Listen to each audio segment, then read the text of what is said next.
Namaskar. Welcome again in my show, An Aspiration, uh, a discussion on the establishment and sustainability of a male dancer in terms of socio-economic system. Aspiration, yes. We are discussing all these aspects on that, like under the title of aspiration. मतलब वही तो है dancer कलाकारों की जो aspiration हो कहाँ से मिलता है क्या है वो किस सोच को लेके आगे बढ़ते हैं और आज जो जिस जगह पे है उस जगह में आने के लिए उनको कैसे कैसे उनका जर्नी कैसा था ये सब जानने के लिए आज हमारे साथ है मेरे ख्याल से क्योंकि इनका तस्वीर दिखाई पड़ रहा है तो इनका परिचय देने का कोई जरूरत नहीं है फिर भी as a host I should introduce him मेरे साथ है विशाल कृष्णा जी जिनके बारे में मतलब सबको पता है इतना प्यारा सा मतलब उनका डांस उनका मतलब बातें करना सब कुछ हाँ तो उनको जब मैंने पहली बार देखा था तो एकदम पूरा कृष्ण जैसा वो घुघुआड़ी बाल तो मैं क्या बताऊं हाँ तो और इनके डांस के बारे में तो हम सबको पता है और पर ये जो बोलना पड़ता है ये बनारस घराना से बिलोंग करते हैं इनका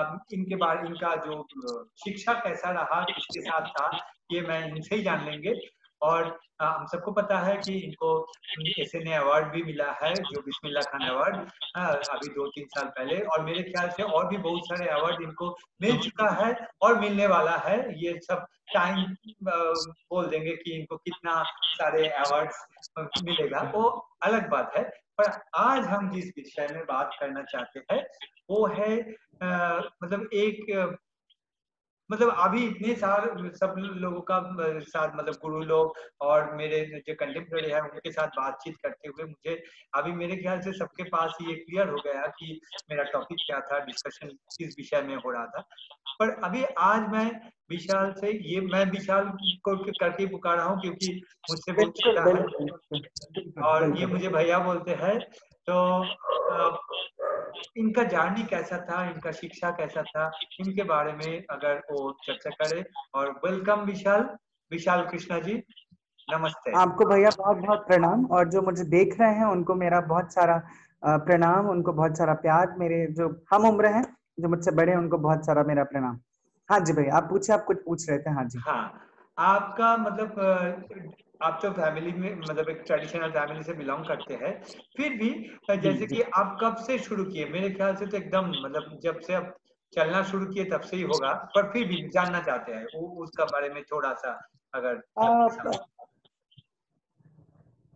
मैंने मेरी दादी से सुना है यानी दादी यानी मेरी कथक क्वीन सितारा देवी जी वो हमेशा ये कहती थी कि जब मैं बनारस आई थी और मेरा जो बड़ा भाई है वो तबला बजाता है और घर में आई थिंक लड़के हम दो ही ऐसे हुए थे बाकी सबको लड़कियां ही थी यूजुअली तो वो तबला बजाता था और मुझे उन्होंने देखा तो बस जिस दिन देखा उस दिन से उन्होंने अगले दिन से मेरा तालीम शुरू कर दिया और जो भी बच्चे को आप 3.5 साल की उम्र के बच्चे को आप सिखाते हैं वो ताथई थिएटर से वहां से मेरी शुरुआत हो गई उसके बाद चूंकि वो बम्बई में रहती थी उनका काम पूरा बम्बई में था उनके क्लासेस वो शुरू से बम्बई में ही रही हैं सब जानते हैं कि 11 साल की उम्र में बम्बई चली गई थी वो तो बनारस उनका आना जाना रहता था जो हमारा पैतृक आवास है जहां अभी हम रहते हैं वहीं वो भी रहती थी पहले आके और महीनों रहती थी और जब उनको मूड लगता था कि बम्बई जाना तो बम्बई चली जाती थी वो तो उस दौरान मेरी उनसे तालीम थोड़ी थोड़ी शुरू हुई उसके बाद मेरे पिताजी के पंडित मोहन कृष्ण जी के अंडर में मैंने नृत्य प्रारंभ किया सीखना उनके क्लासेस में जाना शुरू किया मैंने और फिर बनारस में हाँ जी बनारस में और कुछ बीच में ऐसे उतार चढ़ाव हुए क्योंकि मेरे पिताजी का एक्सपेक्टेशन बहुत ज्यादा था जैसे जैसे तालीम कठिन होती गई उनका गुस्सा बढ़ता गया मेरे ऊपर और उन्होंने एक दिन मुझे बहुत मारा और मुझे घर से बाहर निकाल दिया बट मुझे डांस सीखना ही था और हाँ जी मुझे डांस सीखना ही था मुझे फिर बहुत टाइम तक ऐसे बैठे थे बिना तालीम के नहीं सीखते थे सिर्फ अपने आप प्रयास करते थे ये तो उसके बाद क्या था तुम्हारा इस टाइम तुम्हारा उम्र क्या था मेरी उम्र कुछ रही होगी आई थिंक 10 साल की उस दौरान और मतलब 3.5 से 10, मतलब ये जो मतलब 6-6.5 साल की जो जर्नी है इसमें ये हुआ था। अच्छा ठीक है। ये सब हुआ। क्योंकि हाँ, मेरे पिताजी बड़े स्ट्रिक्ट थे शुरू से डांस को लेके, और स्पेशली रियाज को लेके बड़े स्ट्रिक्ट थे। और मुझे लगता है नॉट ओनली माय फादर, मुझे लगता है मेरा पूरा परिवार ही रियाज को लेके बहुत ज्यादा स्ट्रिक्ट था। और मेरे जो ग्रेट ग्रैंड फादर हैं जिनकी वजह से नृत्य हमारे परिवार में आया, वो तो ऐसे कहते थे कि इतने स्ट्रिक्ट थे कि आपको बता नहीं सकते थे। शायद वो स्टोरीज बाद में निकलेगी, उनके बारे में भी हम बताएंगे जो मैंने दादी से मेरे सुनी है रियाज को लेके। स्पेशली अगर कोई क्वेश्चन होगा आप पूछेंगे तो जरूर नहीं बताएंगे। बिल्कुल, यही तो इस यही सुनना है, क्योंकि मेरे ख्याल से आजकल के टाइम पे मतलब ये सबसे जरूरी है कि जो इतने मतलब इतना ऊंचाई पे जो लोग भी गए हैं, जो गुरु लोग जो मतलब जो भी थे, उनका बैकग्राउंड क्या था ये जानना हम सबके लिए बहुत जरूरी है। क्योंकि हम कुछ टुकड़ा तोड़ा या पढ़न या चक्कर ये लगा देते हैं तो कभी कभी हम लोग भी सोच लेते हैं कि चलो मुझे तो सब कुछ आ गए, पर ऐसा तो नहीं है, क्योंकि ऐसा नहीं बिल्कुल। है और मतलब। मुझे लगता है भैया कुछ लोगों को ये ऐसा उनको ऐसा एहसास होता है कि हम अगर घरानेदार हैं या खानदानी हैं तो हमें ये चीजें बड़ी आसानी से मिल जाती है। ऐसा बिल्कुल भी नहीं है। और मेरे पिताजी ने मुझे मारा था, और आप मुझे 2 थप्पड़ मारे थे उन्होंने, मुझे घर से बाहर निकाल दिया था। और तब हम सीखने के लिए गए थे। जो सितारा जी की सबसे बड़ी बहन थी अलकनंदा देवी जी, अलकनंदा जी जी, आपने हाँ। उनका सुना होगा। उनके शिष्य हैं रविशंकर मिश्र जी। उन्होंने उनसे तालीम ली उनका है। भी मैंने तो और इंटरव्यू लिए है। हाँ हाँ। हाँ जी, हाँ जी। तो उनसे उनके पास मैंने बहुत साल मैंने उनके पास डांस सीखा। और मेरे पिताजी ने बोला कि जाओ रवि के पास जाके सीखो। तो हम उनके अंडर में गए, क्योंकि बच्चों को बहुत अच्छे से प्यार से सिखाते थे। और मेरे पिताजी का क्या था कि तुम मेरे बेटे होके नहीं कर पा रहे हो ये चीज है। तो उनके अंदर एक वो दूसरी एक सोच होती है ना कि बेटा कि मैं इतना इंटेलिजेंट हूँ और मैं इतना ज्ञानी हूँ, मेरा बेटा भी वैसे ही होना चाहिए। बट जरूरी नहीं है कि आपका बेटा भी वैसे ही हो। और मुझे थोड़ा सीखने में टाइम लगता था, कोई चीज में मुझे ग्रहण करने में ना थोड़ा समय लगता था। बहुत जल्दी हम ये तो चीजें अलग ऐसे अलग होता ऑब्जर्व ही नहीं कर है, सकते। हर एक का हर तो किसी का एक जैसा नहीं होता है। हाँ बिल्कुल। सबका एक जैसा नहीं होता। करके उन्होंने मुझे उनके पास भेजा कि जाओ उसके पास उससे सीखो पहले जाके। तो उन्होंने मुझे बहुत प्यार से सिखाया। मुझे फिर मुझे और इंटरेस्ट बढ़ने लगा धीरे धीरे धीरे धीरे धीरे धीरे। फिर पापा के पास वापस से आए जब उन्होंने देखा कि अच्छा दिखाओ कि क्या भी सिखाया उसने। तो मैंने करके दिखाया, उनको पसंद आया। तो कुछ आई थिंक लगता है 11 से लेके 13 साल की उम्र 2 साल मैंने 2-3 साल मैंने उनके अंडर में डांस सीखा। उसके बाद और उस दौरान परफॉर्मेंसेस भी मेरे चल रहे थे धीरे धीरे। मतलब क्योंकि आप बनारस का माहौल ऐसा रहा है जैसे यूपी और बिहार ऐसे कह सकते हैं कि उस दौरान हर जगह कहीं ना कहीं छोटे छोटे समारोह होते ही रहते थे। समझ हाँ, आप समझे ना शायद कि हाँ छोटे हाँ छोटे बिल्कुल समारोह बिल्कुल। चलते रहते थे। तो आप ऐसे भी कह सकते कि कब उन छोटे समारोह में नृत्य करते करते करते करते करते कब हम बड़े मंचों पे पहुंच गए मुझे खुद को भी नहीं पता चला उस मतलब दौरान। बहुत बचपन से जब है ना। तुम सीख रहे थे उसी टाइम से तुम परफॉर्मेंस भी करना शुरू कर दिया था। हाँ, उसी टाइम से परफॉर्मेंस भी थोड़ा थोड़ा जैसे 10 मिनट कर दिया, 15 मिनट कर दिया। ऐसे से करते करते करते फिर स्कूल के फंक्शंस में करते थे। तो ऐसे करते करते और स्पेशली यहाँ पे मंदिरों में बहुत शो होता है और आज भी होता है। चाहे वो संकट मोचन संगीत समारोह हो या दुर्गा मंदिर संगीत समारोह हो। और बहुत सारे ऐसे ऐसे होता है। गणेश मंदिर भी देखे तो हर जगह कहीं ना कहीं कुछ ना कुछ होता ही रहता है। कुछ ना कुछ छोटे छोटे समारोह होते रहते हैं। तो वहां परफॉर्म करते करते करते करते कब हम बड़े मंच पे पहुंच गए मुझे इस बात का एहसास भी नहीं हुआ कि हम कब I think one of the best stage पे पहुंच गए। तो उस एक होता है ना एक जर्नी, आप जब छोटे मंचों से आप धीरे धीरे सीखते हैं करके आप उस दौरान पहुंचते हैं। तो जब हम दादी से एक लंबा अरसा का गैप हो गया था, हमारी मुलाकात नहीं हुई थी क्योंकि हमारे पास फोन नहीं था, इतनी बातें नहीं हो पाती थी। और बगल में पड़ोसी के यहाँ फोन थी तो कभी कभी वो हालचाल लेने के लिए फोन करती थी, या पापा को कुछ जरूरत होती थी या कुछ ऐसा बात होता था तो पिताजी उनसे बात करते थे फोन से, लैंडलाइन से। तो उस दौरान हरिदास सम्मेलन जिसको कहते हैं जो वन ऑफ द हाँ मुंबई में, ऐसा हाँ। है कि आई थिंक कौन सा आर्टिस्ट वहां परफॉर्म नहीं किया है। तो दादी का एक बार उनके लिए उसके लिए मेरे पास फोन आता है मेरे पिताजी के पास, और कि बहुत बहुत हो गया बनारस में, अभी उसको भेजो बम्बई। अभी ऐसे ही पहला टोन उनका ऐसे ही था। तो उसको बोलो अभी बहुत गंगा जी में फुदक लिया, अब उसको बोलो जरा समुद्र में आके फुदके जरा, कि उसके अंदर क्या काबिलियत है, क्या उसने सीखा है, अभी हम यहाँ आके देखते हैं उसको। और उसका क्या एक लेवल बना है वो मुझे देखना है अभी, क्योंकि बनारस एक छोटी सी जगह है, वहां वो खुद को बहुत शेर समझ लेगा, लेकिन यहाँ और भी 10 शेर बैठे हुए हैं, तो उसको यहाँ भेजो। तो ऐसे मेरा बंबई जाना शुरू हुआ और उनके साथ धीरे धीरे एक जुड़ाव होने लगा। उनकी जो एक लगन थी, जो उनकी एक कह सकते हैं ना, उन्होंने एक स्ट्रगल किया था, वो बातें सुनते सुनते सुनते सुनते फिर वहां मैंने कल के कलाकार किया, वो बहुत खुश हुई। और मेरे पिताजी बंबई रहे हैं बहुत टाइम तक। उसके बाद आई थिंक वो मेरे साथ जब गए थे तो वो 21 साल के बाद बंबई गए थे दोबारा बोल पढ़ंत करने के लिए बंबई, और दादी का बुलावा आया था कल के कलाकार के लिए। तब उन्होंने मुझे रिहर्सल के दौरान देखा और वो बहुत खुश थी, और मेरा परफॉर्मेंस हुआ, मुझे श्रृंगार मणि की उपाधि मिली मुझे। सो उसके बाद आई थिंक हम सब एक हफ्ते के लिए वहां गए थे, और एक हफ्ते में जो उनके साथ मेरा रहना हुआ, उनके साथ घूमना हुआ, सीखना, सब सारी चीजें हुई उसमें। और फिर हम वापस बनारस आ गए। फिर एक दिन फोन आता है कि अभी इसको यहाँ भेज दो, क्योंकि मेरे पिताजी को बोला तुम तो रहोगे, मैं कब तक रहूंगी मुझे पता नहीं है, तो उसको भेज दो अभी यहाँ पे। तो मेरे पिताजी ने बोला कि भाई तुम जान लो कि तुम्हें जाना है या नहीं जाना। ऐसे मुझे जाना है बंबई, आप मुझे टिकट करा दो ट्रेन की, हम निकल जाएंगे। और फिर वहां से मेरा उनका साथ रहना शुरू हुआ, और वहां से मेरा उनके अंडर में सीखना शुरू हुआ। और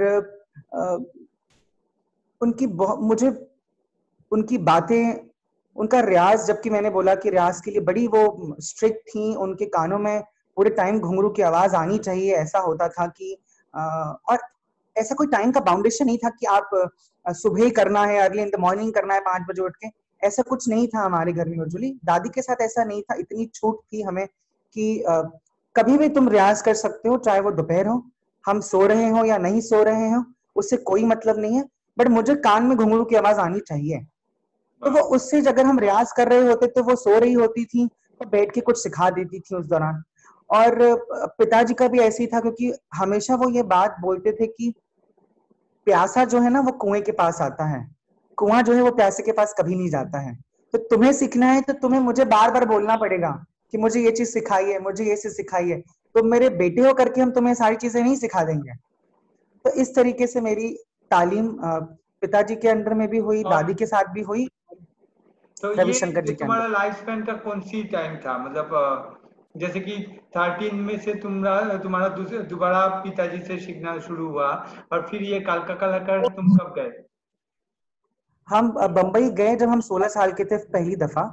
उसके बाद हम गए, हम जब 18 ऑलमोस्ट मेरा लग गया था, आई थिंक 1.5 साल के बाद। तो 17 मेरा कंप्लीट हो गया था, 18 में प्रवेश कर गए थे, और उस दौरान ही हम बंबई में हमने रहना शुरू कर दिया, और वहीं से मेरी तालीम उनके अंडर में तो शुरू हुई। वहाँ कितने साल तुमने सीखे थे, मतलब वहाँ हम भैया 6 साल थे, और पढ़ाई भी चूंकि बनारस में चल रही थी, तो मुझे आना जाना करना पड़ता था।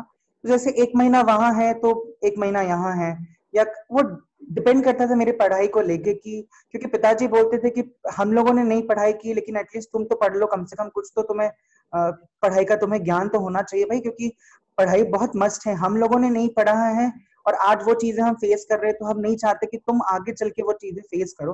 तो चूंकि पिताजी भी मेरे यही इसमें खिलाफ थे कि जब तक उसका हाई स्कूल नहीं हो जाएगा तब तक नहीं करने देंगे, बट दादी इज जस्ट अपोजिट थी कि हमने पढ़ा है क्या, हम तो सिर्फ 3 क्लास पढ़े हैं और इतनी फराटेदार इंग्लिश बोलते हैं, सब करते हैं, मेरा पूरी दुनिया में नाम है।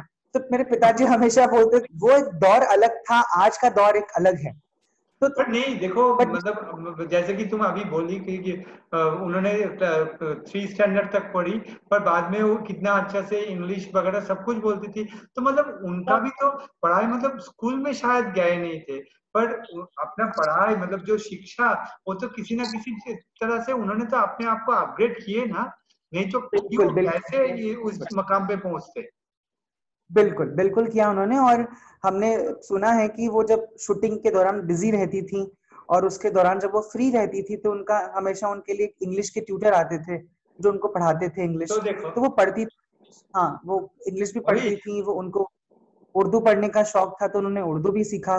तो बहुत सारी चीजें उन्होंने उस दौरान हाँ सीखी। ऐसा नहीं कि हाँ, नहीं वही वो तो बिल्कुल ये तो उस मकाम ऐसा पे नहीं पहुंचते हैं। कोई उस इंसान अगर मुकाम उसी मकाम पे पहुंचेंगे तो डेफिनेटली उसके पीछे उनका सपोर्ट मतलब सब कुछ है, बैकग्राउंड तो होगा ही होगा, चाहे वो स्कूल से बिल्कुल हो या प्राइवेट, मतलब जो भी है वो तो होना ही चाहिए, नहीं तो वो हो नहीं बिल्कुल सकता। बिल्कुल बिल्कुल। बिल्कुल आना जाना बनारस और बम्बई, बनारस बम्बई ये पूरे टाइम लगा रहता था।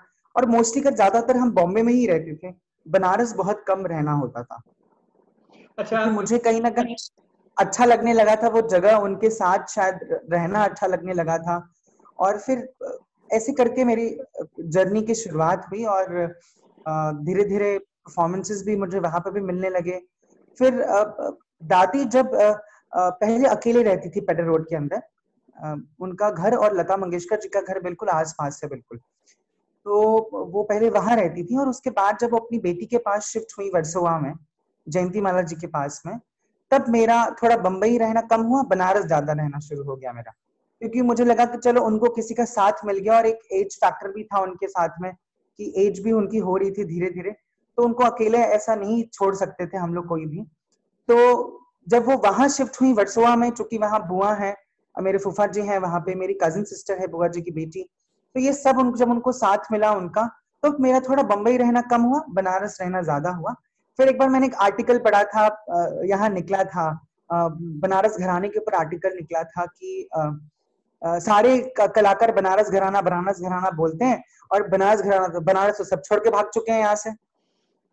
तो उसमें काफी सारे लोगों का नाम मेंशन था, जिसमें मेरी परिवार का भी नाम मेंशन था, और भी बहुत सारे लीजेंड आर्टिस्ट जो बॉम्बे रह रहे हैं या दिल्ली रह रहे हैं या कहीं और रह रहे हैं, मेट्रो सिटीज में रह रहे हैं, उन सबके नाम थे, और उनमें उनके बच्चों के भी नाम थे। तो यानी अगर सितारा जी का नाम था, गोपी जी का नाम था, तो उसमें मेरा भी नाम नीचे था कि अब ये भी देखिए बम्बई रहने लगे हैं, तो फिर क्यों बनारस घराने का नाम लेते हैं। तो मुझे उस दिन बहुत कहीं ना कहीं वो एक होता है, एक बच्चा जो होता है जिसको बात दिमाग में वो लग जाती है, और मुझे वो बात लग गई। और मैंने कहा कि अगर हम काम करेंगे तो हम अपने घर से ही करेंगे और अपनी जगह से ही करेंगे। बिल्कुल, नहीं जगह का तो तो हम एक वापस महत्व होता वापस ही है, आते हैं। जगह का तो हाँ, एक महत्व होता ही है, क्योंकि वो अलग बात है।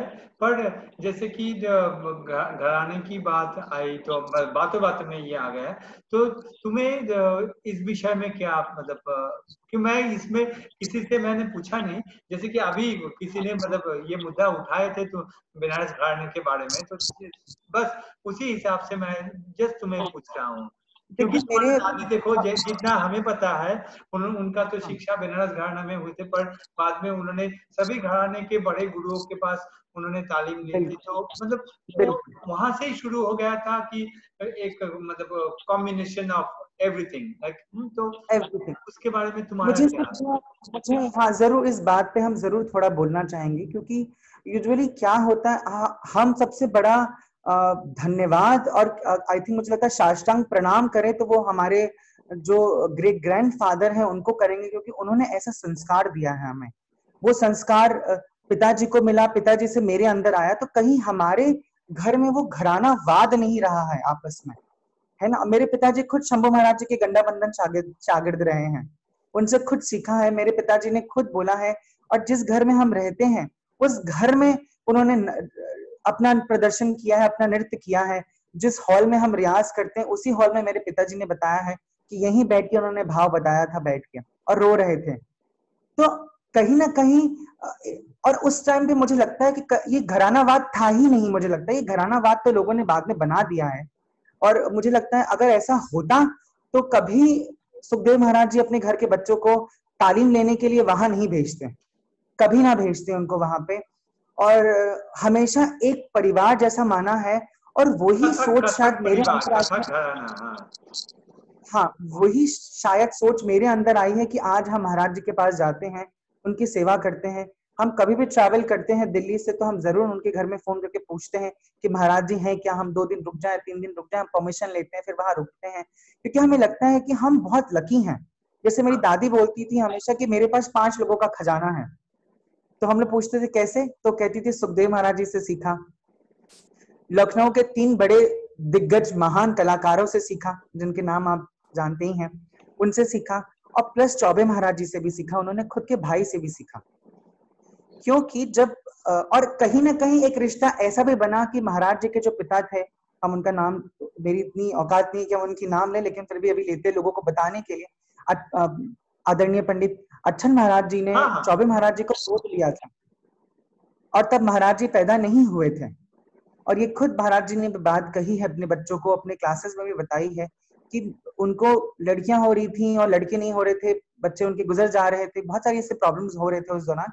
और चूंकि सुखदेव महाराज जी ने 2 शादियां की थी तो उनके बहुत सारे बच्चे थे, और 2 शादियां थी, उनके बच्चे बहुत सारे थे, और सभी कथक करते थे। तो उन्होंने बोला कि चौबे को मुझे गोद दे दो।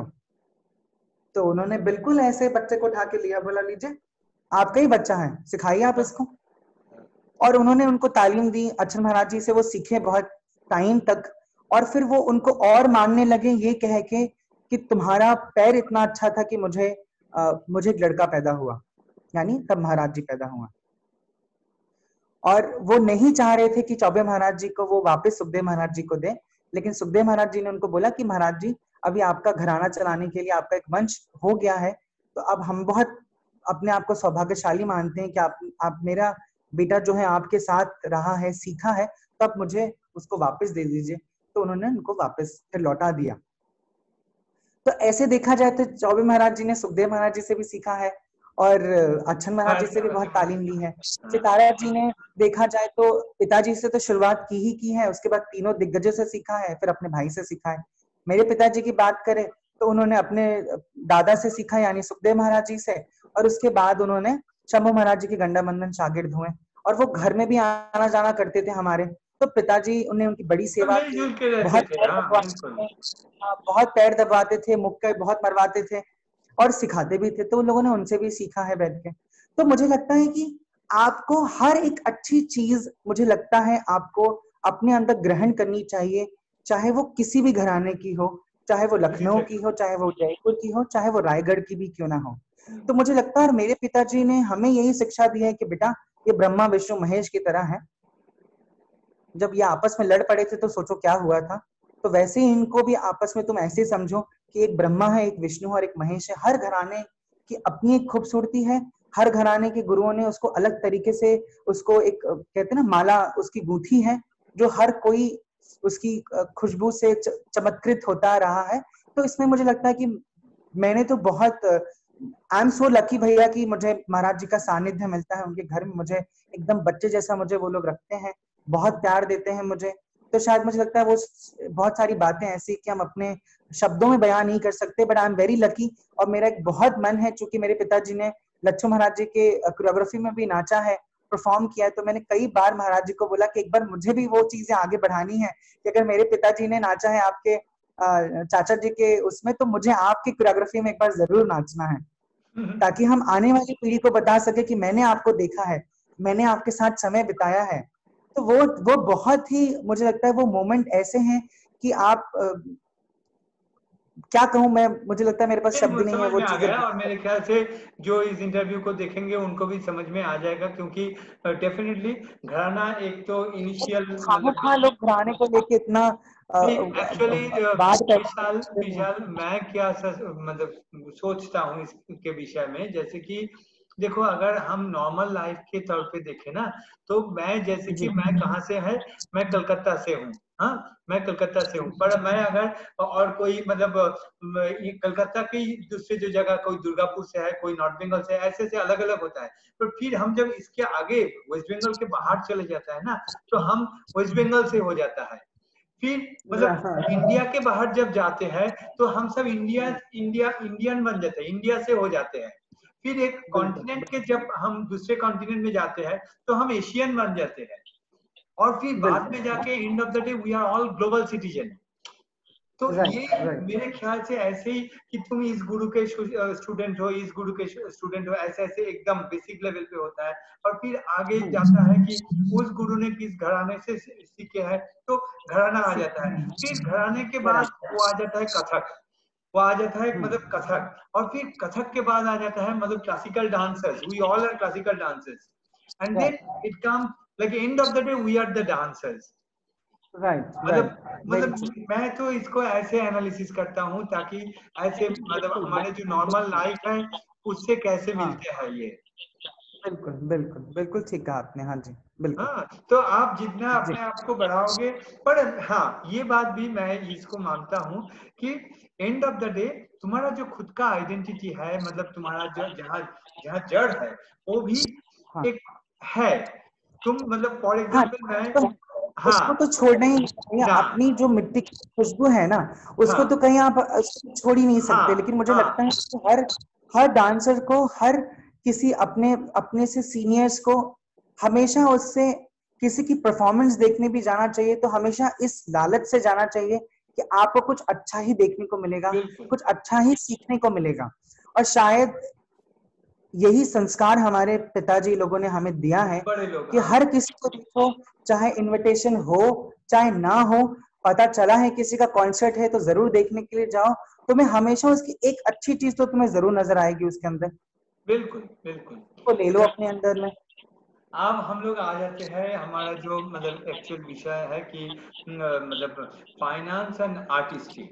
हाँ, तो मेरे ख्याल से तो तुम मतलब इस सारे विषय के लिए सोचने से पहले ही तुम्हारा ये प्रोफेशन बन गया था, क्योंकि तुम्हारा मैंने अभी जो सुना है, ऐसे कभी सिचुएशन नहीं आया कि तुम्हें सोचना पड़ा कि मैं इसको प्रोफेशन लूं या ना लूं, इसके अलावा और क्या करें, क्योंकि ऐसा परिस्थिति तुम्हारे कभी हुए ही नहीं, क्योंकि नहीं अनजाने में ही तुम इस प्रोफेशन में ऐसे एंट्री ले लिए, बस ये चलता ही हाँ रहा। पर फिर भी मतलब जैसे कि हर एक का लाइफ में तो मतलब अप्स एंड डाउन होता है, तो तुम कभी ऐसे किसी भी मतलब ये जो फ्रेज अभी के मैं आजकल का जो मतलब लॉकडाउन चल रहा है इसके बारे में मैं इस फ्रेज को छोड़ के मैं बोल रहा हूँ, क्योंकि अभी तो सबका एक जैसा ही हालत है, तो अलग है। बट एग्जैक्टली नहीं, अभी एग्जैक्टली तक का, इससे पहले का जो तुम्हारा जर्नी था, ऐसा कभी हुआ हाँ कि तुम्हें लगा कि नहीं मुझे और थोड़ा मतलब मैं कैसे बैलेंस करें, क्योंकि मुझे पता है कि जब तुम्हारा पिताजी गुजर गए तो उस टाइम नहीं, और नहीं तो तुम्हारे पहले से ही सब कुछ एकदम सेटल था, मतलब उसके बारे में अगर थोड़ा सा। देखिए, एक ही बात मुझे बोलनी है कि आपको जो दोस्त बनाने चाहिए ना वो बहुत समझ के बनाने चाहिए। और मेरे फ्रेंड्स कुछ ऐसे रहे हैं जिन्होंने मुझे बहुत भटकाया है इन चीजों से। तो टू बी वेरी फ्रैंक हम बोलेंगे कि एक फेज मैंने ऐसा देखा था जहां मुझे ऐसा लगा कि मैंने क्या डांस वांस सेलेक्ट कर लिया है, क्या मैंने इसके पीछे हम भाग रहे पागलों की तरह।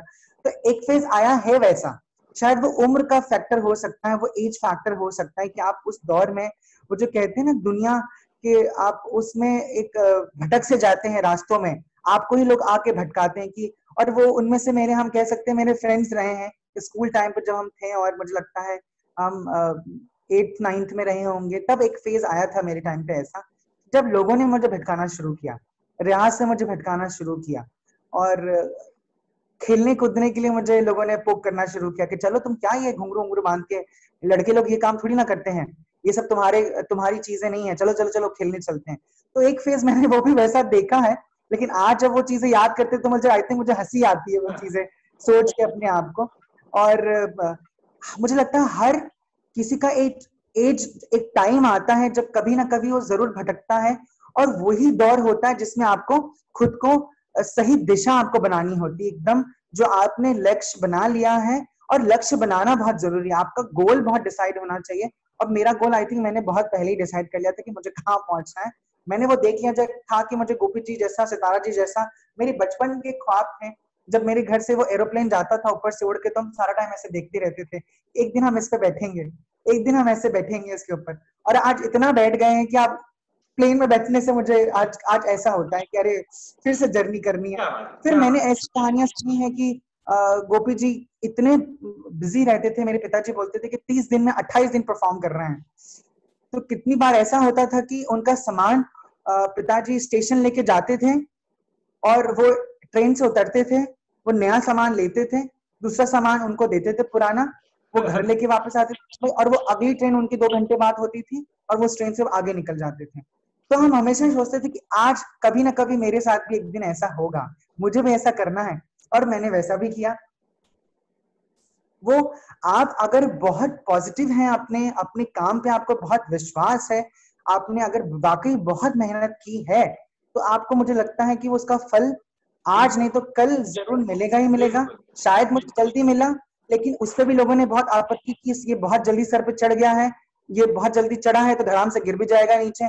बहुत ऐसे लोगों ने मुझे मेरे बारे में नेगेटिव्स बोला, बहुत बोला। मैंने कहा नहीं, अगर हम चढ़े हैं तो उसको मेंटेन रखना भी मेरा ही फर्ज है, मेरा कर्तव्य है कि अगर भगवान ने मुझे पहले चांस दिया है तो उसको कायम रखना मेरे लिए बहुत, क्योंकि देखिए चांस हर किसी को मिलता है, कोई समझ पाता है कोई नहीं समझ पाता है उस चांस को।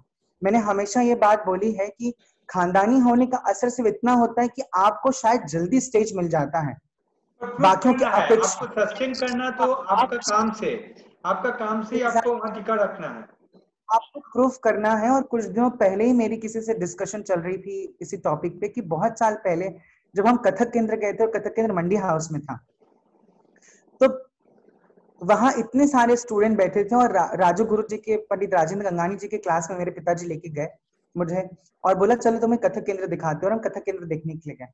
तो वो, और जिनकी बात कर रहे हैं, जिन्होंने मुझे बात याद दिलाई कुछ दिनों पहले, उनका नाम है पीयूष चौहान जी, वो खुद बहुत अच्छे डांसर हैं।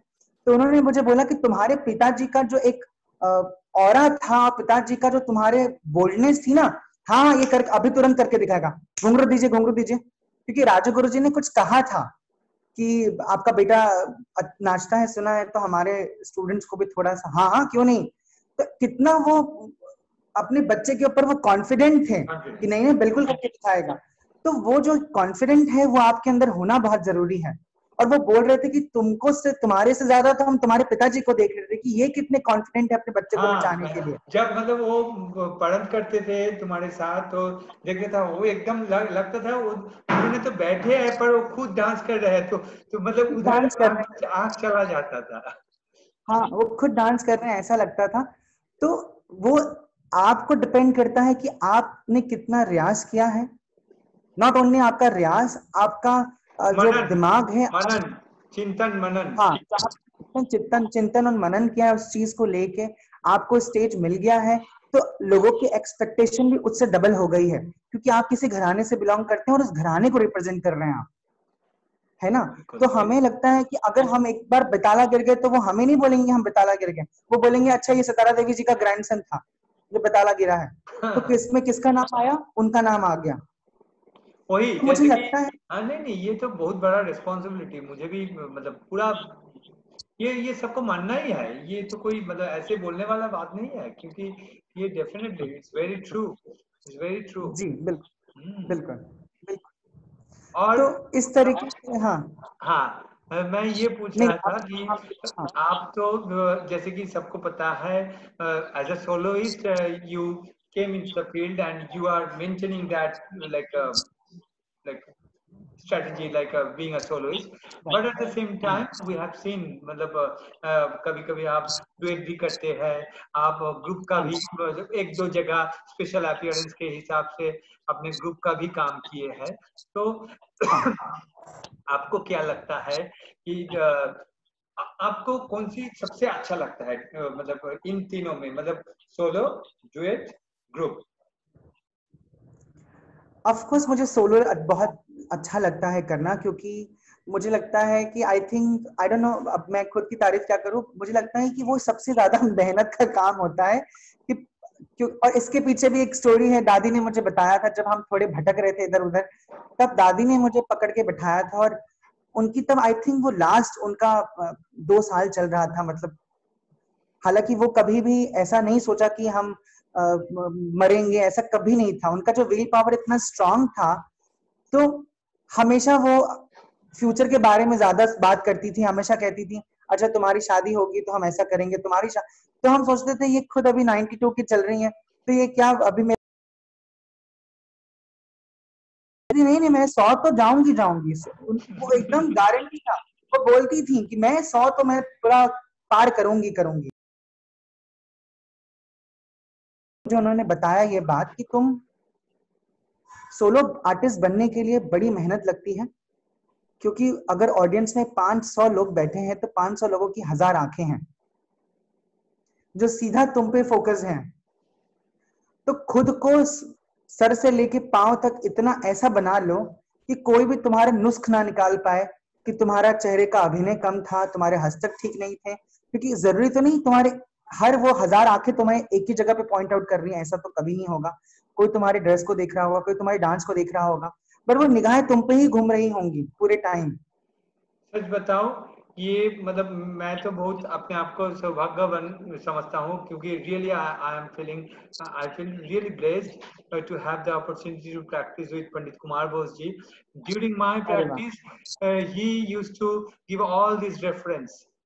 like uh, like just now you mentioned no the सबका जो आंख है वो उनके जो मतलब एकदम ऑडियंस का, ये सब उन्होंने भी मुझे बताया, और उन्होंने ऐसे भी बताया था कि अगर तुम्हारा एक कोई भी कुछ गिर पड़ा ना, उसको भी तुम ऐसे उठाओ ताकि लोग उसको भी देखे.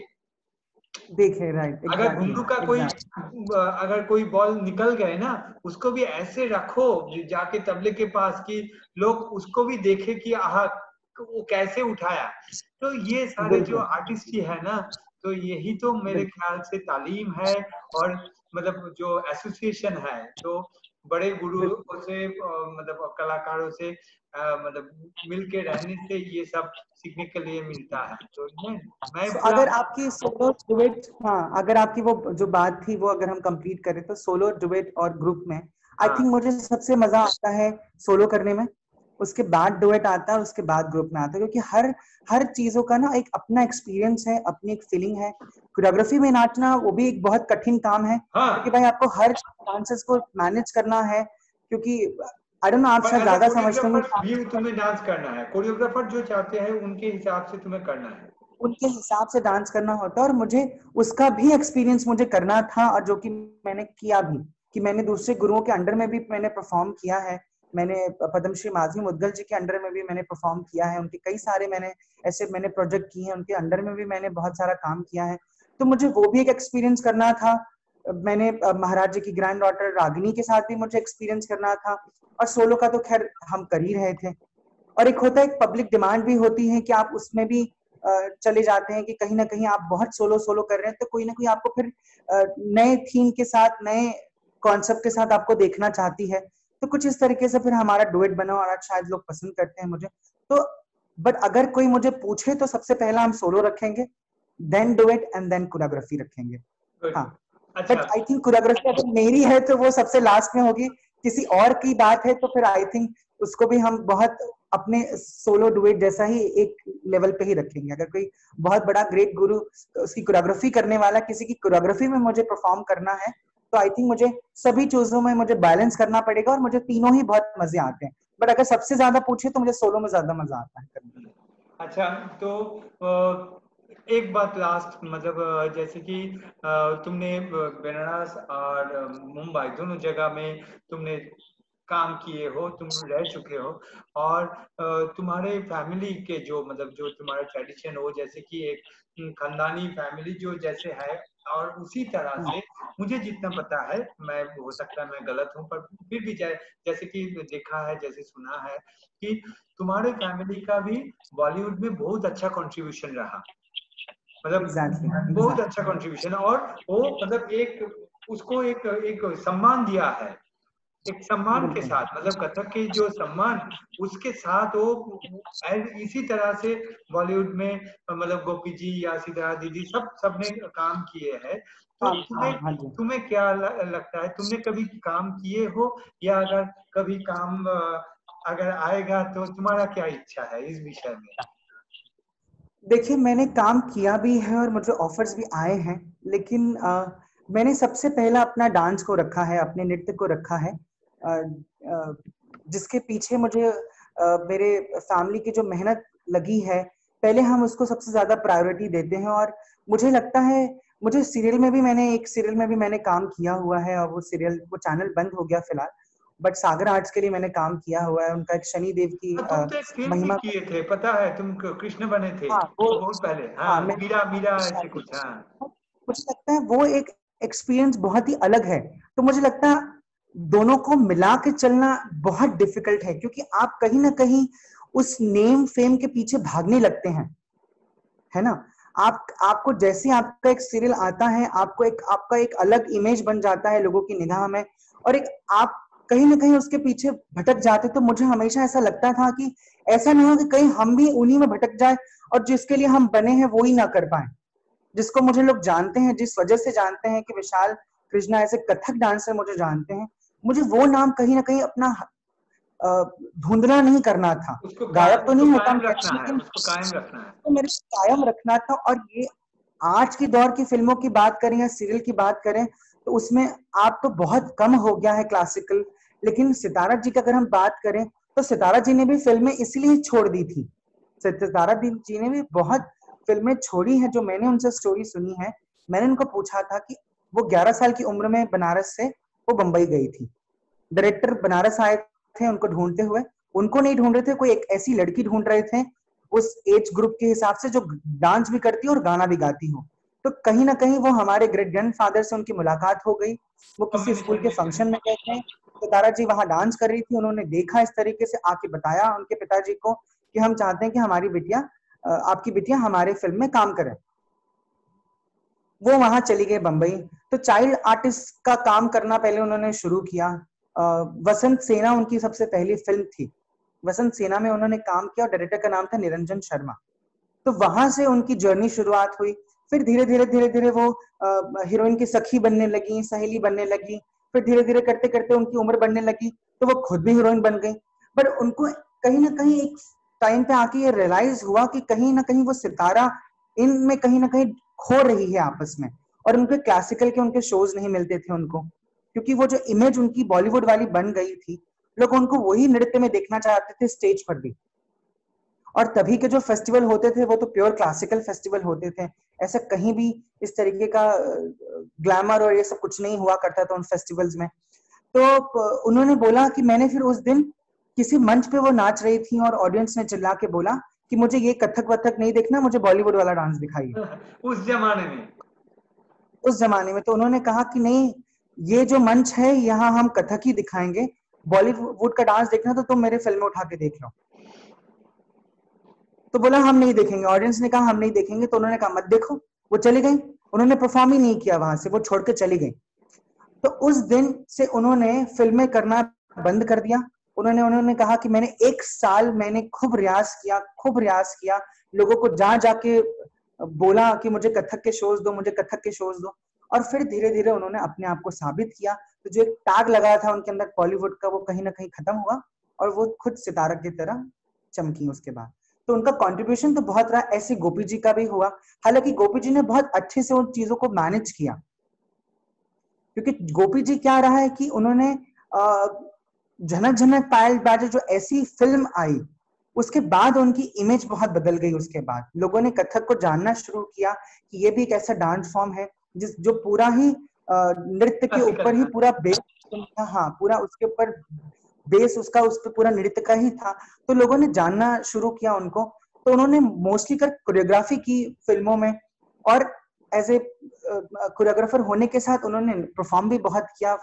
लेकिन मैंने उनके बारे में ऐसी कोई स्टोरी नहीं सुनी है कि उन्होंने यहाँ फिल्में छोड़ दी, लेकिन उन्होंने बहुत खूबी अच्छे तरीके से दोनों चीजों को वो मैनेज करके आगे चले। तो शायद मुझे लगता है सितारा देवी जी के दौर में बॉलीवुड एक दूसरा सिनेरियो रहा होगा। गोपी जी के टाइम पे एक दूसरा बदलाव कहीं ना कहीं उसमें आया होगा। तो शायद उनको इस तरीके की दिक्कतें नहीं आई कहीं ना कहीं, मुझे ऐसा फील होता है। और सारी हीरोइन उनके अंडर में डांस सीखने लगी, मधुबाला से लेके हेमा मालिनी से लेके, मतलब कितने सारे स्टोरीज हैं, कितने सारे फिल्में हैं, उनके मशहूर गाने हैं जो उन्होंने कोरियोग्राफ किए हैं। और रही बात मेरी, तो मैंने ऑडिशंस भी दिए हैं। मैं ट्रूली आई एम कहूँ तो मैंने ऑडिशन भी दिए हैं। किसी ने मुझे कृष्ण बनाने के लिए ही अपने सीरियल में अप्रोच भी किया था और हम ऑडिशन के लिए भी गए थे। उनके जो कास्टिंग डायरेक्टर थे उन्होंने मुझे बहुत पसंद भी किया था। और बट समहाउ कहीं ना कहीं मुझे लगा कि नहीं हो पाएगा मुझसे दोनों चीजें मैनेज, क्योंकि जब उनसे मैंने बात की और मैंने कहा कि, तब शायद वो महीना चल रहा था कुछ अप्रैल मई चल रहा था, इसी दौरान गर्मी का महीना था, और मुझे बुलाया था ऑडिशन के लिए और हम गए थे बम्बई ऑडिशन के लिए। तब उन्होंने मुझे कहा था कि अगर हम आपको साइन कर लें तो 3 साल आप शो नहीं कर पाएंगे बिना परमिशन के। तो मैंने उनको कहा कि जो मेरे नवंबर तक के जो शोज बुक हैं अभी, जो एक दो बुक्ड हैं अभी से जो बुक है, मैं उनका क्या करूं? तो बोल रहे मना कर दीजिए। मैंने कहा वो तो हम कर नहीं सकते, क्योंकि पहली प्रायोरिटी तो मेरी वो है। हम आपके पास आए नहीं थे, आप मेरे पास चल के आए थे, आपने मुझे देखा था, आपने मुझे पसंद किया था। तो मुझे लगा कि शायद हम दोनों चीजें मैनेज नहीं कर पाएंगे, और फिर मैंने नहीं, और वहां नहीं। मैंने भी जैसे कि 2 फिल्मों में जो कोरियोग्राफी किए है वो बहुत टायरिंग है दूसरी तरह से, क्योंकि हम जैसे कि रियाज करता है उसके लिए टाइम बिताता है, ठीक है, पर एकदम कॉल टाइम होगा सुबह 7 बजे और फिर कब तुम्हारा शूटिंग होगा, ये बहुत एक लंबा जर्नी है, मतलब और बहुत स्ट्रेस स्ट्रेस, स्ट्रेस वाली हाँ, लाइफ होती है। मतलब 2 मिनट और अगर 5 मिनट का साथ काम कॉल के लिए टाइम पूरा दिन, 5 मिनट का पूरा दिन डांस के चला लिए जाता पूरा है। 2 दिन एग्जैक्टली, मुश्किल। तो मुझे लगा कहीं ना कहीं वो दो रास्ते पे हम भटक से जाएंगे, बीच में कहीं ऐसा ना हो कि हम दोनों मझधार में फंस जाएं, कि बिल्कुल। हम इधर जाएं या इधर जाएं। क्योंकि इधर बना हुआ था, तो कहीं ना कहीं ऐसा ना हो कि मेरा नाम इधर गड़बड़ हो जाए। बहुत सारी चीजें दिमाग में चलती हैं, तो फिर मैंने कहा नहीं, नहीं नहीं, ठीक ठीक। शायद हम इसके लिए बने हैं और हमें यही करना बिल्कुल है। बिल्कुल। इससे मुझे डेफिनेटली अपॉर्चुनिटी मिली कि आपको किसी फिल्म में कोरियोग्राफी करनी है, मैंने इक्का दुक्का फिल्म में कोरियोग्राफी की भी। बट उसके बाद मैंने कहीं भी ऐसा नहीं है कि हम पूरे टाइम भाग रहे हैं, मुझे उस फिल्मों में नहीं जाना है, नहीं ऐसा नहीं कभी नहीं हुआ। नहीं। ऐसे ही मेरा भी एक्सपीरियंस ऐसा ही कुछ रहा। मैं तो खुद नहीं किए थे, पर कोरियोग्राफी किए हैं 2 फिल्मों में, पर इतना टायरिंग है ना, पूरा दिन चला जाता है, और बस वो 3-4 मिनट के कोई डांस के लिए आपको 2-3 दिन लग जाता है, और सुबह से लेके ये मेरे लिए मैंने बोला नहीं, पॉसिबल नहीं ठीक है। है, अगर कभी ऐसे मकाम पे अगर पहुंचेंगे कि मेरे ही हाँ, टाइम के हिसाब से वो लोग शूटिंग करेंगे, मैं जाऊंगा, शूटिंग करेंगे, बस मतलब कोरियोग्राफी कर देंगे, हो जाएगा, तब ठीक है, नहीं तो पूरा ऐसे तो नॉर्मल। यही भैया जो आप बोल रहे हैं ना, यही फेस गोपी कृष्ण जी का रहा है कि उनके ही मन मुताबिक शूटिंग हुआ करती थी, मैंने ये भी सुना हाँ, है। वही मैं भी ऐसे ही कि मैं और मुझे नहीं कोई, करना है, अगर कोई डायरेक्टर मुझे बोलेंगे मेरा टाइम के हिसाब से अगर, तो ही मैं करूंगा, नहीं तो मुश्किल है, क्योंकि वहां हाँ, जाके नहीं तो मुश्किल बैठ के रहना, और राइट। ग्रीन रूम भी नहीं है, मतलब जैसे कि अगर हम लोग प्रोग्राम में जाए ना, जैसे नॉर्मल होता है कि प्रोग्राम से पहले ठीक है, दूसरे आर्टिस्ट मतलब स्टेज में कर रहे हैं तो हम घुंघरू बांध के थोड़ा रियाज कर रहे हैं, प्रैक्टिस कर रहे हैं तबला प्लेयर के साथ, मतलब कुछ भी हो सकता है, पर वहां तो आप कुछ नहीं कर सकते हैं, आपको as a choreographer, like no no, तो ये मेरे लिए भी ऐसी कुछ, पर हाँ डेफिनेटली हाँ, मतलब एक ओपनिंग है, अच्छा सा ओपनिंग है, अगर कोई एग्जैक्टली, हाँ, उसमें किसी को चांस मिले तो जरूर करना चाहिए, और सही जरूर तरह से करना अगर चाहिए। हाँ, करे हाँ, तो बिल्कुल उसका हाँ, तो अच्छा ही है, तो अच्छा ही है। बिल्कुल बिल्कुल बिल्कुल बिल्कुल। ठीक है, तो बहुत अच्छा लगा, और मतलब आप मैं क्या बोलूँ कि आप तो है यंग, पर फिर भी आपका जैसे एस्टेब्लिशमेंट जब आया तो उसी हिसाब से आप तो एक एस्टेब्लिश्ड आर्टिस्ट है, डांसर है, तो आप आने वाले जो पीढ़ियां है उनके लिए अगर कुछ कहना चाहेंगे, ताकि उनका उम्र जो भी है आपसे बड़े है या आपका छोटे है, जी, जो भी है, पर उसके लिए उनके लिए जो प्रोफेशनल फील्ड में अभी आ रहे हैं और आना चाहते हैं, उनके लिए 2-4 बातें। हाँ। जरूर, बट इसके पहले एक बात आपको जरूर हम मेंशन करना चाहेंगे कि आपने अभी कुमार दा का नाम लिया, और मुझे लगता है कि मेरे लिए वो एक ऐसे इंसान थे कि अगर हम खुद को, अगर आप मुझे जानते हैं तो बिकॉज ऑफ हिम। और क्योंकि उन्होंने ही मुझे उंगली पकड़ के मुझे सबसे पहला ब्रेक दिया कलकत्ता में, और मैंने वहां परफॉर्म किया। और मैंने पहले भी कहा है कि उन्होंने शायद मेरे उस टैलेंट को शायद समझा, और जो भी मेरे अंदर उस वक्त रही होगी, उस एज में जो भी मेरे पास जितनी भी हम जो भी कुछ कर पाते थे, उन्होंने मुझे देखा और मुझे कहा कि तुम यहाँ क्या कर रहे हो, तुमको तो कलकत्ता में परफॉर्म करना चाहिए। मैंने कहा मैंने आज तक कभी नहीं कलकत्ता में नाचा है। तो मैंने कहा अच्छा, उन्होंने मुझे कहा अच्छा मैं तुम्हें बुलाता हूँ कलकत्ता। तो उनका बहुत बड़ा हाथ रहा है। आज मुझे जो भी लोग जानते हैं, वो एक ऐसे व्यक्ति रहे हैं जिन्होंने मुझे हमेशा आगे पुश किया है, और हमेशा लोगों को बताया है कि देखो विशाल कैसे नाचता है। तो आज भी हम किसी कॉन्सर्ट में कलकत्ता में परफॉर्म कर रहे होते हैं, तो उनके कोई ना कोई गेस्ट मुझे आके जरूर बोलता है कि मुझे कुमार दा ने भेजा है तुम्हारा डांस देखने के लिए। तो आज भी मुझे वो गुरु इतना जी का इनकरेज तो करते हैं मैं हमेशा। जैसे कि उनके पास मेरे ख्याल से 18-20 साल तक मतलब मैंने पूरा, उन्होंने मुझे रियाज कराया। ये मेरे लिए क्या मैं बोलूँ, मैं इतना I feel so blessed to have him like एकदम पूरा जो रियाज जिसको कहते हैं। तो मैं तो सीखा है मेरे अपना गुरु श्रीलेखा मुखर्जी से, अभी भी वो जारी है, और फिर बाकी सबसे तो सीखा है। पर रियाज कैसे होना चाहिए और प्रेजेंटेशन, ये सब सच में उन्होंने मतलब राइट। उनसे ही मैं भी मतलब क्या बोलूँगा। और आज के जो युवा पीढ़ी जो हमारे इस क्षेत्र में आना चाहती है, उनको हम बस इतने ही कहेंगे कि आप हर चीजें जल्दी पाने की इच्छा मत रखिए। हर चीज आप, क्योंकि यूजुअली आज मुझे लगता है कि शायद बच्चों के अंदर उतनी पेशेंस नहीं है या उतना ठहराव नहीं है उनकी लाइफ में, क्योंकि सब भाग रहे हैं कहीं ना कहीं, कोई ना कोई चीज पाने के लिए भाग रहे हैं। और कल ही रात को ऐसा मेरे को दिमाग में आया कि आर्ट फील्ड को लोगों ने बहुत इजी समझ लिया है कि ऐसे चुटकी बजाएंगे और हम डांसर बन जाएंगे, सीख लेंगे, 6 महीना सीखेंगे और स्टेज पे आएंगे, यूट्यूब पे एक वीडियो बनाएंगे, वायरल करेंगे और हम फेमस हो जाएंगे। तो ऐसे ये जो रास्ता है ना, क्योंकि यूजुअली पहले देखिए आर्ट फील्ड में कोई आना नहीं चाहता था, क्योंकि उन सबको पता था कि इसमें बहुत कड़ी मेहनत लगती है, अपने आप को धूप में तपाना पड़ता है, अपने आप को बहुत बहुत मांझना पड़ता है। ये इतना भी इजी आसान नहीं है, ये हर किसी को पता था। और मेरे पिताजी ये कहते थे हमेशा कि मेहंदी को जितना पीसोगे उतना वो रंग लाएगा, मसाले को जितना पीसोगे वो उतना तुम्हें स्वाद देगा, है ना। तो मुझे लगता है कि आने वाले जो यंग बच्चे हैं, जो शायद मेरी उम्र के ही हैं, बट मुझे लगता है कहीं ना कहीं, मुझे ऐसा लगता है कि वो बहुत जल्दी स्टेज पे आने की लालसा रखते हैं। जैसे मेरे भी अगर स्टूडेंट की बात करें, आजकल हम थोड़ा बहुत सिखाते हैं बच्चों को, ज्यादा तो नहीं सिखाते हैं यूजुअली, लेकिन हम भी बच्चों को सिखाते हैं। बट वो बच्चे भी बहुत जल्दी लगता है कि नहीं नहीं, बस हम अभी सीखा है, 1 हफ्ते में बस हम चौगुन में तत्कार करना शुरू कर दें। ऐसे भाई वो इतनी जल्दी नहीं हो सकता है, हम लोगों ने इतनी जल्दी नहीं सीखा है, बहुत मार खाए हैं, बहुत भगाए गए हैं, भूखे रहे हैं, बहुत सारे एक उतार चढ़ाव लाइफ में देखे हैं। तुम्हारा ही जो अभी सब बातें सुने हैं ना, तो तुम मतलब 3 साल 3.5 साल से, और कहाँ शुरू किए, मतलब एकदम बड़े गुरु के पास, और फिर 10 साल के अंदर तुम्हारे मार भी खाना पड़ा, और फिर मतलब हाँ, ऐसे ऐसे तुम्हारा जो जर्नी था।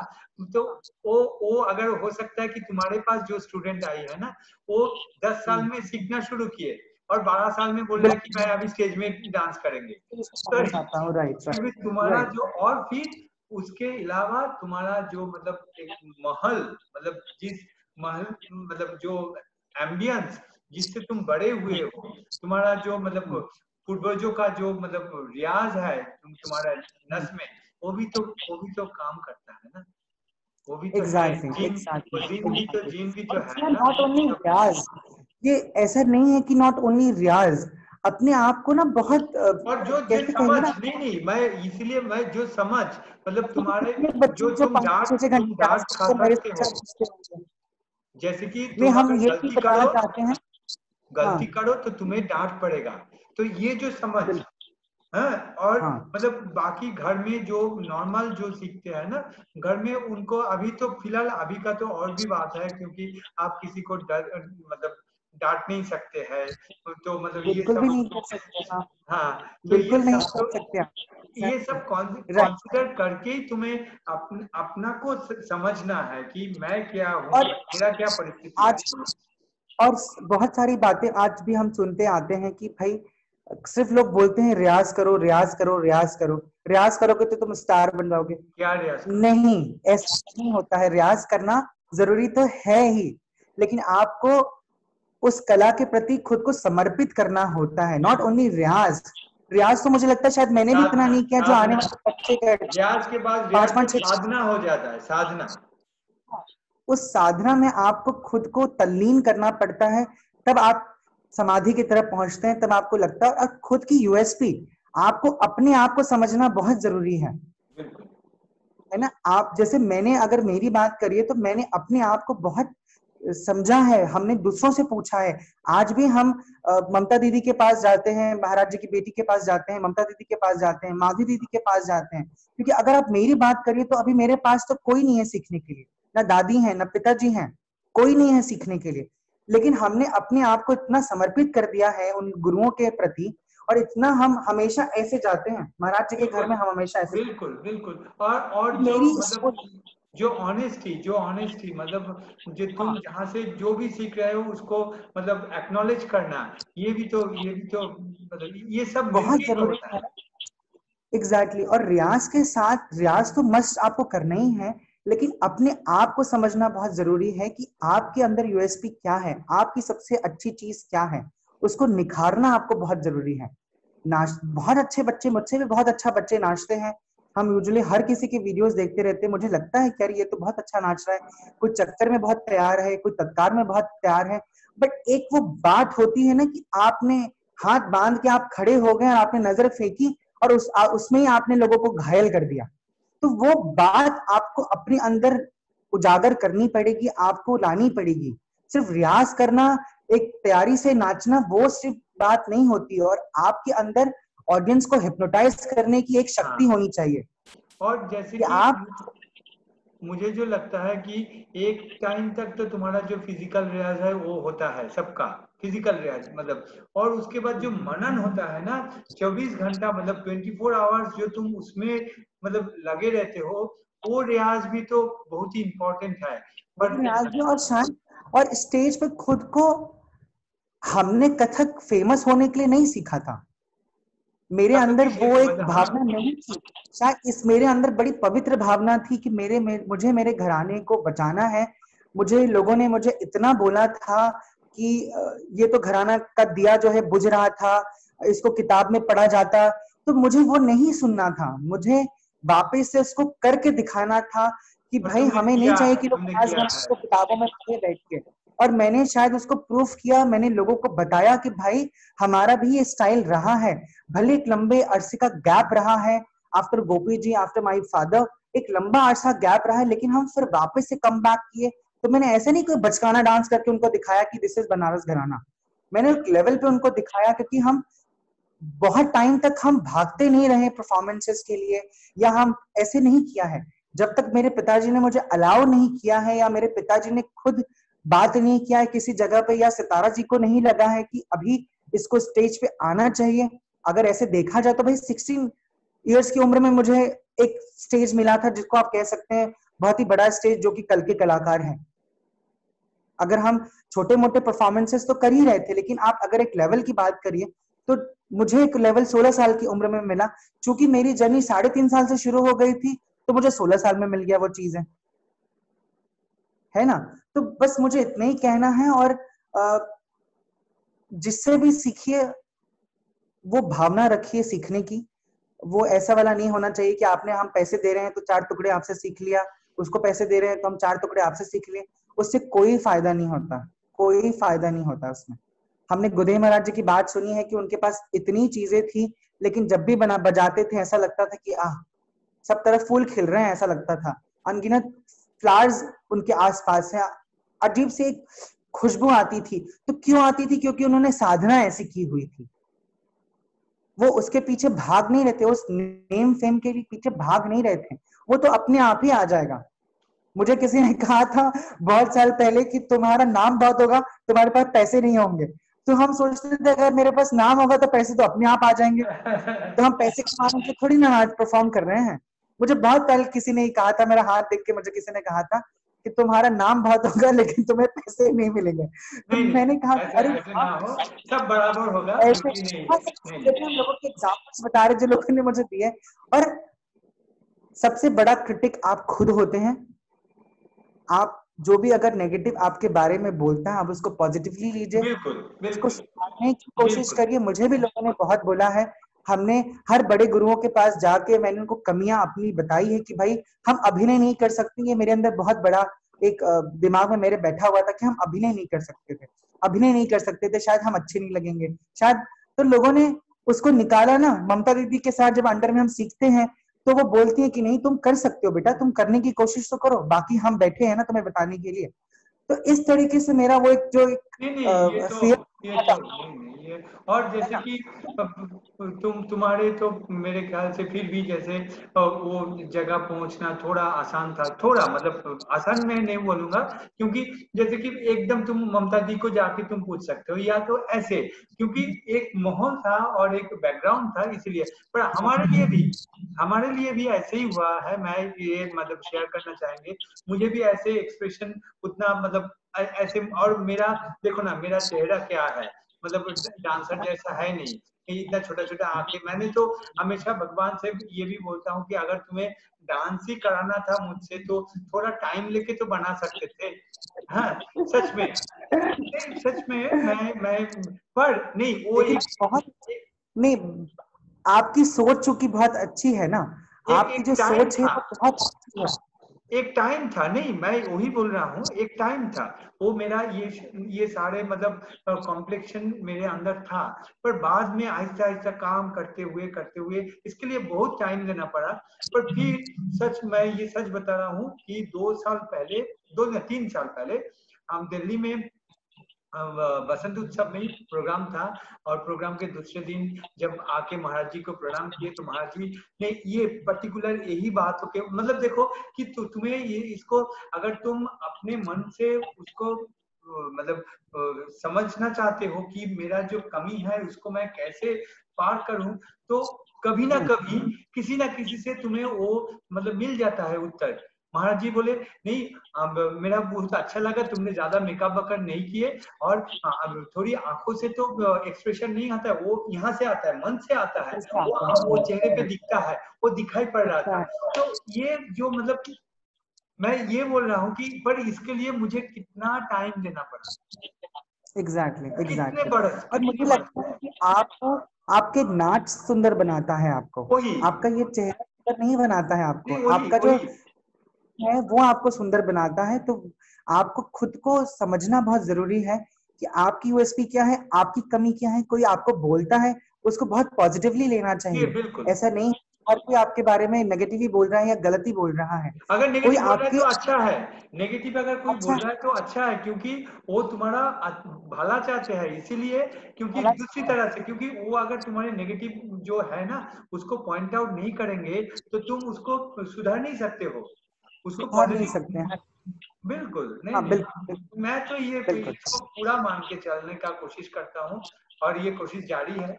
हाँ, बस बहुत अच्छा और आप लगा। बहुत अच्छा काम कर रहे हैं भैया। आप जितने अच्छे सुलझे हुए इतने अच्छे नृत्यकार हैं, उतने सुलझे हुए आप गुरु भी हैं। और आपके इतने सारे शिष्य इतना अच्छा परफॉर्म कर रहे हैं, क्योंकि हम सब भी कहीं ना कहीं सोशल मीडिया के माध्यम से जुड़े हुए हैं और देखते रहते हैं। तो मुझे लगता है कि आप बहुत खूबसूरत हैं, ऐसा बिल्कुल भी मत सोचिए नहीं कि नहीं ऐसा नहीं, नहीं है। वो नहीं, मैं आप बोल रहा हूँ बहुत कि अच्छा सोच करते हैं, मतलब जो आपकी एक सोच ज्ञानी बहुत अच्छी होता है। है। और रिसेंटली भी जब हम लोगों ने आपको वसंत उत्सव में देखा तो सबने आपको बहुत अच्छा किया, क्योंकि आपकी सोच बहुत अच्छी थी। हर वही कोई वहां आया था फेस्टिवल में खुद को प्रूव करने के लिए, बट आप खुद को वहां प्रूव करने के लिए नहीं आए थे। आप अपना आपकी जो जर्नी है, आपने आध्यात्मिक और अपनी जितनी आपने जर्नी आपने जो फील किया है, आप उसको एक संजो के आपने कोरियोग्राफी बनाई जो वहां प्रस्तुति की। और मुझे लगता है वो सबसे अच्छा प्रस्तुति रहा और हर कोई उसको देख के फिदाई हो गया, क्योंकि आपकी सोच बहुत अच्छी है। नहीं, जितने वही अच्छे मैं आप नाच नहीं, मैं वही बोलना चाहता है कि जो जैसे कि फॉर एग्जांपल मुझे भी ये सब पता है, मेरा हिंदी इतना अच्छा नहीं है, पर उससे कोई मतलब कुछ आते फर्क जाते नहीं नहीं है, पड़ता। क्योंकि आपका जो सोच है ना, क्योंकि ये टाइम के साथ, जिंदगी के साथ तुम्हारा ये एक्सपीरियंस आता है कि कैसे कैसे बिल्कुल तुम क्या सोचते हो। वही मतलब अगर मनुष्य मनुष्य हम बंगाली में उसको मानुष कहते हैं, तो मान और होश ये दोनों मिला हाँ के तो होता है ना। तो तुम अगर हाँ जो अंदर की जो बातें है ना वो अगर तुम जागृत कर सकते हो तो बस उससे और क्या बिल्कुल है, उससे सब कुछ हो बिल्कुल। और अपना मन साफ रखिए, हर किसी अच्छे को बस वही अप्रिशिएट वही करिए, सबको अच्छा बोलना कर है। रहा है उसकी बस तारीफ करिए। कोई भी हो, चाहे आपके सामने बच्चा क्यों ना हो, बड़ा क्यों ना हो, उसको आप वाकई प्यार करिए और बिल्कुल उसको एक्सेप्ट करिए, एक्सेप्ट उसको करिए। हाँ। उसको एक्सेप्ट करिए, उसको आपका आशीर्वाद दीजिए, ताकि वो और आगे काम करें। और अपनी सबसे बड़ी बात है कि भाई अपना आप मन साफ करके अगर आप बिल्कुल। डांस करेंगे बस तो वो एक वो दिखाई पड़ता है, उसको लिए आपको प्रूफ नहीं करना है, वो अपने आप आपके अंदर आ जाएगा, बस वो उसमें आ आप जाएगा। है। और आप हर एक चीज का आनंद उठाइए। आप स्टेज पे भी कर रहे हैं तो उसको आनंद लेके डांस करिए, तो देखिए कैसे आप चार चांद लगता है आपकी नृत्य में। यही मतलब यंग जनरेशन को यही कहना है, और विश्वास रखिए, अपने ऊपर विश्वास। विश्वास रखिए। ठीक है विशाल, थैंक यू। थैंक यू भैया, नमस्ते। Thank you so much. Thank नमस्ते यू। भैया।